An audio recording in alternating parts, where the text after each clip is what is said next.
नमस्कार मित्रांनो, तर आज आम्ही आलो होतो नदीवर. प्रतिदादा नितीन दादा मी.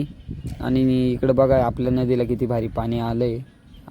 आपला प्रतिदादा आपल्या मोत्याला बोलवत होता, बघू शकतात. आपला नितीन दादा बघा एकदम भारी दिसतो, स्माईल पण एकदम भारी दिली त्यांनी.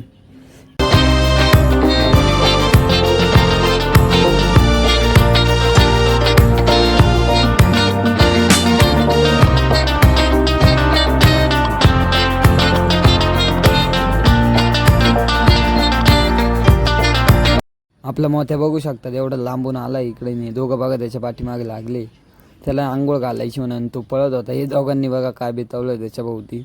आणि प्रतिदादा घेऊन चालला आता त्याला पाण्यात आंघोळ करायला. त्यांनी खूप दिवसापासून आंघोळ नाही गेली ना, त्याला आंघोळ घालायला घेऊन चालले. तर आपला नितीन दादा बघा त्याला बा प्रतिगाने पाण्यात नेलं. तो नाटके करत होता पण तरी त्याला पाण्यात नेलं. त्याला चांगली आंघोळ बिंघोळ घातली, आपल्या मोत्याला चांगली आंघोळ घातली. आणि तो तरी नाटके करत होता बघा तुम्ही. त्याला पाणी अजिबात आवडत नाही. आपला नितीन दादा बघा खूप चिडला होता. आणि आपले प्रतिगाची बॉडी बघू शकतात तुम्ही, आता एकदम कडक होती ना. आणि आपला नितीन दादा पण बघा आता त्याची एकदम कट बॉडी बघा तुम्ही, एकदम भारी बॉडी नाही का. आपला मोत्या बघा कशी त्यांच्यावर दमदाटी करतोय. नाही दोघं बघा कशी त्याची मजा बघताय. आणि आपला मोत्या पुढं पळतोय, प्रतिदादा मागं. आता आम्ही तसेच घरी निघालो होतो.